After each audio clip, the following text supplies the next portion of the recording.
आज अचानक डॉक्टरांचा फोन आला की बाबांची तब्येत खूपच ढासळली आहे आणि ताबडतोब येऊन जा. नक्षत्राला काहीच सुचले नाही. मिळेल ती फ्लाईट पकडून ती भारतात आली आणि मग मिळेल त्या वाहनाने औरंगाबादला आली. डॉक्टरांना जाऊन भेटली, पण काही तासांपूर्वीच बाबा गेल्याचं डॉक्टरांनी तिला सांगितलं. तिचा फोन नॉट रिचेबल होता असेही म्हणाले. ती तशीच मटकन खाली बसली, पण मग आपल्याला स्वतःच सावरायला हवं हे लक्षात आल्यावर उठली. ICUमधून अजून बाबांना हलवले नव्हते. ती ICUच्या दाराशी आले आणि तिला तिथे ती दिसली. चेहरा शांत होता, त्यावर दुःख किंवा आनंद कसलेच भाव नव्हते. मात्र नक्षत्राला पाहिल्यावर तिचे डोळे चमकले. डोळ्यात प्रेम दाटून आले. ती तिच्याकडे येणार इतक्यात बाजूने जाणाऱ्या वॉयबॉर्डला नक्षत्राने हाक मारली आणि तिला टाळले. हे पाहून पुन्हा एकदा तिच्या काळजाला घरे पडली, पण ती काहीच बोलली नाही. तिला बोलायची इच्छाही नव्हती आणि ती वेळही योग्य नव्हती. बाबांचे सगळे सोपस्कार आटपून आता तिला पुन्हा परत जायचं होतं पॅरिसला. सगळे विधी पार पडल्यावर राहतं घर विकून जे काही सामान आहे त्याची विल्हेवाट लावणं गरजेचं होतं. पण वकील म्हणाले की प्रणिताचा सुद्धा त्या घरावर हक्क आहे, कारण ती सौमित्रची कागदोपत्री अजूनही बायकोच होती. त्यांनी डिवोर्स घेतला नव्हता. नाईलाजाने तिने त्यांना मंजुरी दर्शवली. दुसऱ्या दिवशी वातावरण तसं ढगाळच होतं. पाऊस कोसळेल असं वाटत होतं. नक्षत्रा ती घराची आवराआवर करत असतानाच प्रणिता घरी आली. नक्षत्रा भिंतीवरच्या सगळ्या फ्रेम्स काढत होती, पुसून एक एक कागदात गुंडाळून ठेवत होती. तिने पाहिले आणि चेहऱ्यावरची रेषही न हलवता ती म्हणाली, आत तुझं कपाट अजूनही तसंच आहे. त्यात काही तुझ्या वस्तू असतील तर त्या घे. माझ्याकडे फार दिवस नाहीयेत. लवकरात लवकर इथलं सगळं आटपून मला परत जायचं आहे. फायनली, म्हणजे नंतर पुन्हा यायलाच नको. प्रणिता चमकून म्हणाली, पुन्हा यायलाच नको म्हणजे तू नंतर येणारच नाहीस का? मी तुझी आई आहे अजून जिवंत. नक्षत्राने थोडं नाराजीने पाहिलं. हे बघ, मला पुन्हा तेच ते बोलायचं नाहीये. वकील काका म्हणाले की हे घर विकायला तुझी संमती हवी, म्हणून तुला बोलावलं आहे. नाहीतर. ती थांबली. प्रणिता हसली. नाहीतर माझं तोंडही बघायचं नाहीये ना तुला? हरकत नाही. चल, हे काही क्षण का होईना तुझ्यासोबत घालवायला मिळतायत. त्यात आता पुन्हा तेच ते जुनं काही काढायला नको. करूया, चल आवरासावर. असे म्हणत ओढणी कमरेशी बांधत प्रणिता पुढे सरसावली. दोघींनी एकमेकींशी फक्त जुजबी संवाद करत सगळ्या फ्रेम्स पेपरमध्ये बांधून ठेवल्या. त्यानंतर टेबलवरचे काही फॅमिली फोटोज नक्षत्रा पॅक करू लागली.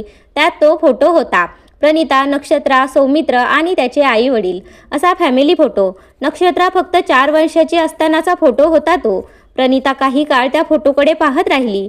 त्या फोटोवरून हात फिरवत म्हणाली, तुझ्या 4थ्या वाढदिवसाला हा फोटो काढला होता. सगळे आपले नातेवाईक आले होते. आजी आजोबांनी तुला त्यावेळी सोन्याचे पेंडंट आणले होते. खूप छान होते. किती वर्ष तू ते घालत होतीस. नक्षत्रासुद्धा काही काळ त्या फोटोमध्ये गुंतून गेली आणि मग लगेच भानावर येत म्हणाली, तुला हवा असेल तर घेऊन जा तो फोटो. मी काही तो नेणार नाहीये. प्रणिताने फक्त तिच्याकडे नुसतं पाहिलं आणि मानेनेच हो म्हणत तिने तो फोटो तिच्या बॅगमध्ये ठेवला. दोघी मग बेडरूममध्ये गेल्या. तिथे गेल्यावर प्रणिता तिथल्या कोपऱ्यांमध्ये हरवून गेली. कितीतरी क्षण तिथे तिला सापडत होते. डोळे नकळत ओले होत होते, पण ते अश्रू ती निकराने माघारी धाडत होती, कारण त्या अश्रूमध्ये तिला अडकून राहायचं नव्हतं. आणि ते जर नक्षत्राला दिसलं असतं तर तिला त्याचं काहीही वाटणार नव्हतं. तिने त्यावरही पावशेर काहीतरी ठेवलं असतंच. त्यामुळे मनातलं वादळ मनातच थोपटावत ती बेडखालच्या स्टोरेजमधून जास्तीच्या चादरी, बेडशीट, उशा असं बरंच काही तिने बाहेर काढलं. त्यात एक सुंदर ब्लँकेट होतं. सौमित्रने मनालीवरून आणलं होतं ते तिच्यासाठी. तिने त्या ब्लँकेटवरून हात फिरवला. नक्षत्रा मात्र काम करता करता प्रणिताच्या हालचाली निहाळत होती. दुपारचा 1 वाजला. नक्षत्राचं डोकं दुखायला लागलं होतं. तिने सरळ बॅगेमधून पेन किलर काढली आणि ती तोंडात टाकणार इतक्यात प्रणिताने तिचा हात धरला. नजरेनेच तिला थांब म्हणाली आणि तिचा होकार नाकार समजायच्या आधीच तिचा हात धरून स्वयंपाकघरात घेऊन गेली. स्वयंपाकघर अजून होतं तसंच होतं. सामान काहीही हलवलं नव्हतं त्यातलं. तिने तिथल्या डायनिंग टेबलवर 2 प्लेट्स मांडल्या आणि तिने सकाळीच येताना घरून आणलेलं जेवण ताटात वाढू लागली. नक्षत्रा थक्क होऊन पाहत राहिली. भाजणीचं थालीपीठ, लसूण घालून केलेलं वरण, आंबे मोहर तांदळाचा भात, मऊसूत पोळ्या आणि मिरची लिंबाचं लोणचं. तुला भूक सहन होत नाही नक्षत्रा, मला माहीत आहे, म्हणून सकाळी येतानाच घेऊन आले होते. खरं तर थालीपीठ तुझ्यासाठी नाश्त्याला घेऊन आले होते, कारण तू काहीही खाल्लं नसणार याची कल्पना होती मला. असे म्हणत तिने प्लेट्समध्ये थालीपीठ वाढलं. बाजूला लोणचं वाढलं. तोपर्यंत गॅस चालू करून तिने वरण गरम करायला ठेवलं होतं. नक्षत्रा आईच्या लगबगीकडे पाहतच राहिली. ही अशी वावरते जशी ही इतके वर्ष याच घरात राहते आहे. गरम झालेलं वरण टेबलवर घेऊन आलेली प्रणिता तिला म्हणाली, नाही म्हटलं तरी 15 वर्ष काढली आहेत मी या घरात. आपले विचार हिला ऐकू गेले की काय या विचाराने नक्षत्रा चपापली. मग म्हणाली, कशाला केलंस हे सगळं? मी बाहेरून ऑर्डर केलं असतं काहीतरी. प्रणिता हसली, म्हणाली, मग ही ऑर्डर मीच घेऊन आली आहे तुझी असं समज. यावर नक्षत्राला काय बोलावं कळेना. तिने खालीच मान घालून थालीपीठाचा घास मोडला, लोणच्याला लावून तोंडात घातला आणि डोळे मिटून घेतले. ती चव, तिचं आवडतं थालीपीठ. कित्येकदा ती शाळेत डब्यातून थालीपीठ घेऊन जायची. मिटलेले डोळे फुग्यासारखे पाण्याने भरले, पण तिला उघडायची भीती वाटत होती. ते गालावर ओघवळे तर उगाच धरून ठेवलेलं उसनं अवसान गळून पडायचं आणि आपण आईच्या गळ्यात पडायचो. नकोच, ती डोळे मिटून तशीच बसून होती. नक्षत्रा, कधीतरी येतं पाणी डोळ्यात कुठल्या तरी आठवणींनी, पण म्हणून काही मनाचा खंबीरपणा डळमळत नाही त्याने. It's okay. I am sure you must have remembered your tiffin box while in school. नक्षत्राने डोळे उघडले, अश्रू ओघळले, पण तरीही न बोलता खाऊ लागली. भराभर खाऊन ती उठली. तिचा आता शांत चेहरा पाहून प्रणिताला सुद्धा बरं वाटलं. नक्षत्रा उठून बेडरूममध्ये आली आणि तिने बाबांचे कपाट काढले. कपाटात बऱ्याच जुन्या नव्या वस्तू होत्या. त्यात एक अर्धवट उसवलेला स्वेटर होता. नक्षत्राने तो काढून पाहिला तर तो कदाचित पूर्ण होत आला असावा, पण कुणीतरी मुद्दामून ओढून उसवल्यासारखा वाटत होता. तिने तो काढला आणि त्याकडे बघत असतानाच प्रणिता आत आली. त्या स्वेटरकडे बघून कशीनुशी हसली आणि तिच्या हातून तो स्वेटर घेत म्हणाली, तुझ्या बाबांसाठी विणला होता मी स्वतःच्या हाताने. पण नक्षत्रातला आश्चर्य वाटलं. मग आणि प्रणिताच्या डोळ्यांपुढे तो दिवस आला. ती दुसऱ्या वेळेला गरोदर होती आणि 7व्या महिन्यापासून तिने मॅटर्निटी लीव्ह घेतली होती. त्यामुळे छोटी नक्षत्रा खुश होती. बाळासाठी मोजे विणता विणता तिने सौमित्रसाठी पण स्वेटर विणायला घेतला होता. त्या दिवशी सौमित्र तिच्यासाठी अतिशय सुंदर जाडजूड असे पैंजण घेऊन आला. म्हणाला, ही या बाळाच्या जन्मासाठीची भेट, घाल घाल चल. तिच्या पायांवर सूज होती, तरीही तिने ते पैंजण घातले. पण रात्री ते पैंजण तिच्या पायात रुतून पायातून रक्त येऊ लागले. म्हणून दुसऱ्या दिवशी सकाळी उठल्या उठल्या तिने ते काढायचा प्रयत्न केला, पण ते घट्ट रुतून बसले होते. शेवटी बागेत काम करणारे सासरे तिच्या मदतीला धावून आले आणि त्यांनी कटावणीने पैंजण कापून काढले. सौमित्र उठला. त्याने ते मोडलेले पैंजण पाहिले आणि त्याच्या कपाळावरची शीर तटतूट झाली. मला न विचारता तू पैंजण काढलेसच का? यावरून तो तिच्या अंगावर धावून आला.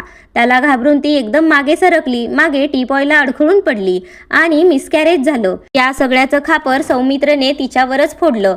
त्यानंतर तिने जेव्हा ते अर्धवट विणलेले मोजे उराशी कवटाळे तेव्हा त्याने ते बाहेर फेकून दिले आणि ती तिच्यासाठी विणत असलेला जवळजवळ पूर्ण झालेला स्वेटर तिच्यासमोर टराटर उसवून टाकला. तू मी दिलेलं पैंजण मोडलंस ना? हा बघ तू विणलेला स्वेटर. फाडला मी, हा बघ. असे म्हणत तो फाडलेला स्वेटर तिच्या तोंडावर फेकून तो निघून गेला. नंतर केव्हा तरी त्याला त्याच्या चुकीची जाणीव झाली आणि येऊन अक्षरशः बाळासारखा रडत तो तिची माफी मागू लागला.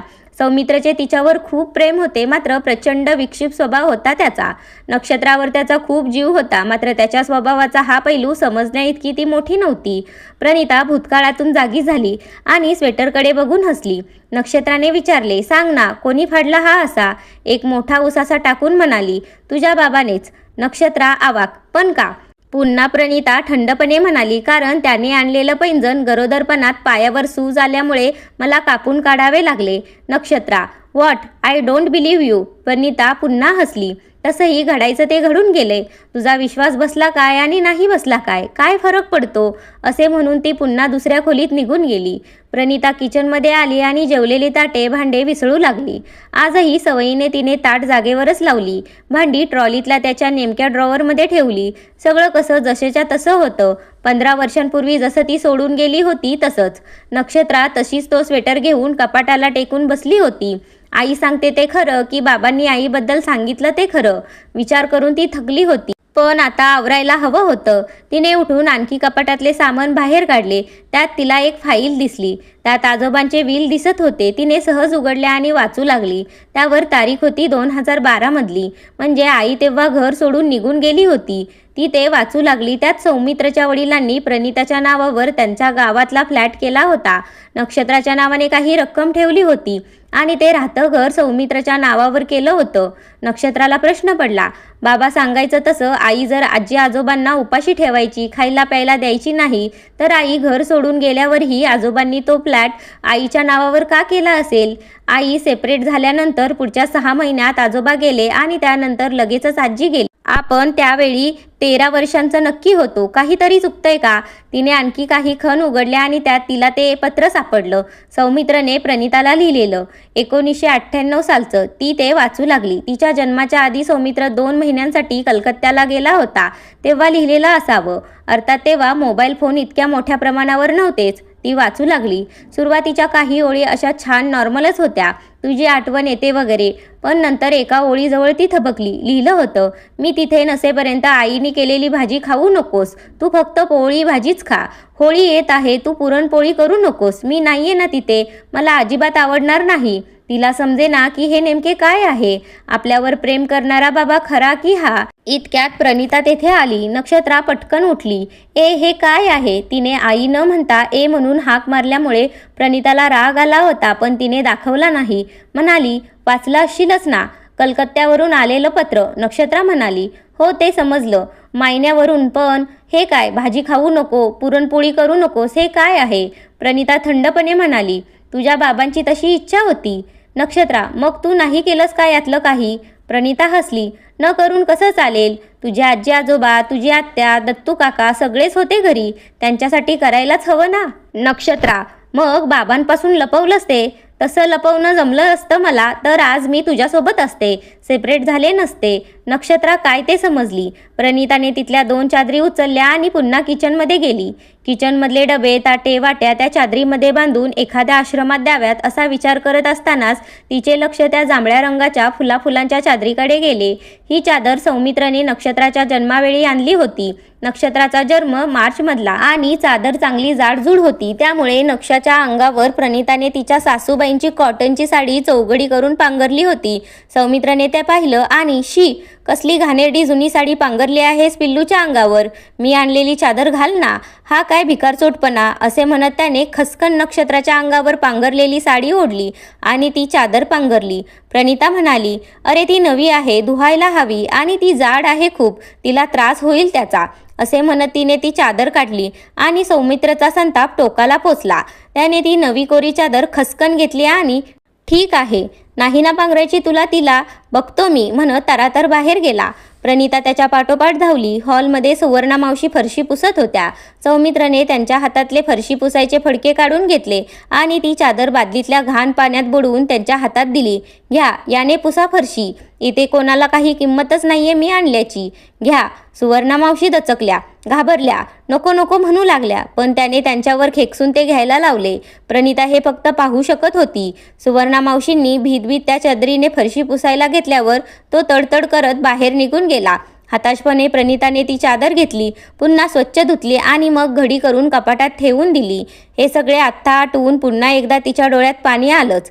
ते पुन्हा एकदा मागच्या मागे परतवून तिने बांधाबांध सुरू केली. इतक्यात तिचे मागे लक्ष गेले. मागे नक्षत्रा येऊन उभी राहिलेली तिला समजलेच नव्हते.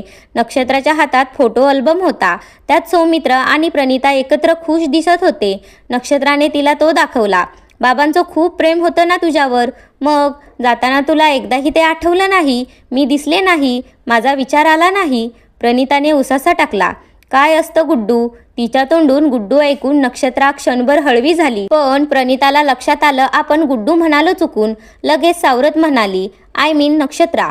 चाकू कितीही सोन्याचा असला तरी कोणी पोटात घुपसून घेत नसतो. आणि तुला सोडून जायचं म्हणशील तर मी ज्या मनस्थितीत बाहेर पडले होते तेव्हा मी कुठे जाणार काहीही माहिती नव्हतं. फक्त मैत्रिणीचं घर आणि आजची रात्र तिथे काढायचे इतकंच माहीत होतं. पण जेव्हा मी भाड्याने घर घेऊन आठवड्याभरात तुला घ्यायला आले होते तेव्हा तू तयार झाली होतीस का यायला? आठवून बघ. नक्षत्रा तिच्याकडे पाहतच राहिली. प्रणिता शांतपणे बांधाबांध करत होती. नक्षत्राने तिच्यासमोर कागद धरले. हे काय? प्रणिता, आजोबांची विल. नक्षत्रा, मग मी काय करू याचं? प्रणिता, आजोबांनी गावाभागातला फ्लॅट तुझ्या नावावर केला आहे. नक्षत्रा, काय? प्रणिता अवाक. पेपर्स घेऊन ती पाहू लागली, वाचू लागली. तुला माहिती नव्हतं? नक्षत्राने रोखून बघत विचारलं. प्रणिताने चमकून तिच्याकडे पाहिलं, हसली. यात तुझ्या नावावर सुद्धा काही रक्कम ठेवलीये. तुला माहीत होतं? तिच्या प्रतिप्रश्नाचा रोख कळल्याने नक्षत्रा वरमली. एक काम कर, वकील काकांना फोन लाव. त्यांना या पेपर्सबद्दल काही माहिती नसेल, त्यांना सांगावे लागेल. प्रणिता, का? ही विल तर क्लिअर आहे, यात काय सांगायचं आहे? नक्षत्रा, तो गाव भागातला फ्लॅट मी घेऊन काय करू? तुझ्या नावाने करते. तुला हवे तर विक किंवा राहा तिथे. तू ठरव. प्रणिता. नक्षत्रा अवाक झाली होती. तिला प्रणिताच्या अशा काही उत्तराची अपेक्षाच नव्हती. तिला वाटलं होतं प्रणिता खुश होईल, पण भलतंच झालं होतं. प्रणिता पुन्हा बांधाबांध करू लागली. नक्षत्रा काहीही न सुचून पुन्हा बेडरूममध्ये निघून गेली. संध्याकाळ होत आली होती. आभाळ दाटून आलं होतं. बहुतेक पाऊस येतो काय असे प्रणिताला वाटलं. देवघर अजून काढायचं होतं. तिने देवापुढे दिवा लावला. हात जोडून उभी राहिली. सहज मागे चाहू लागली म्हणून पाहिलं तर नक्षत्रा हात जोडून उभी होती. ती गालातच हसली. वाटीत नैवेद्यासाठी ठेवलेली साखर तिने चिमूटभर तोंडात टाकली आणि सवयीने वाटी नक्षत्राच्या हातात दिली आणि सवयीनेच तिच्या डोक्यावर हात फिरवून ती तिथून बाजूला झाली. लहानपणी सगळ्यांना चिमूट चिमूट प्रसादाची साखर देऊन झाली की साखर संपवायला वाटी नक्षत्राकडे जायची. नक्षत्राने वाटी हातात घेतली आणि त्या वाटीतल्या साखरेकडे बघताना ती साखर एकदम धुसर का दिसू लागली हे तिला समजेना. रात्री नक्षत्राने जेवण ऑर्डर केलं, मात्र पाऊस सुरू झाल्यामुळे ऑर्डर यायला वेळ लागणार होता. प्रणिता बाहेर पोर्चमध्ये असलेल्या कट्ट्यावर जाऊन बसली. ती तिची आवडीची जागा होती या घरातली. पाऊस आणि वाराही होता. वारा एकदम आला की अंगाला झोंबत होता. प्रणिताने तिची ओढणी खांद्याभोवती गुंडाळून घेतली. नक्षत्रा बाहेर आली. तिथेच पायरीवर बसली. प्रणिताने तिच्याकडे पाहिले, पण काहीही न बोलता ती बाहेर पावसाकडे पाहत राहिली.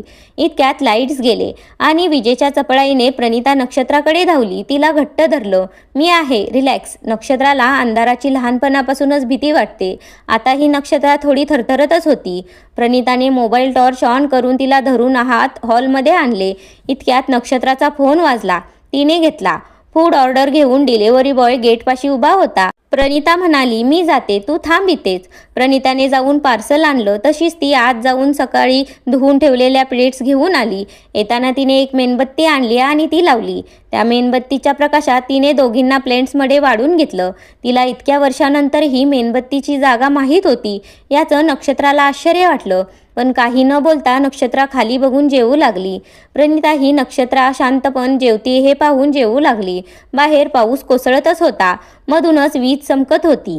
उद्या सकाळी तिन्ही बेडरूम सावरू. मी माझ्या ओळखीतल्या एका आश्रम चालवणाऱ्या बाईंना यायला सांगितलं आहे. त्या सगळ्या बेडशीट चादरी घेऊन जातील. तुला काही न्यायचं असेल ते आधीच बाजूला काढून ठेव. प्रणिता शांतपणे बोलत होती. नक्षत्राने खाता खाता हुंकार भरला. उद्या 11 वाजता वकील काका येणार आहे. सह्या झाल्या एकदाच्या की दोघीही मोकळ्या होऊ. तू परत जायला आणि मीही. मलाही खूप दिवस सुट्टी नाहीये. बरीच कामं पेंडिंग आहेत ऑफिसमध्ये. प्रणिता. म्हणजे घराचा व्यवहार होईपर्यंत तू थांबणार नाहीस? नक्षत्रा.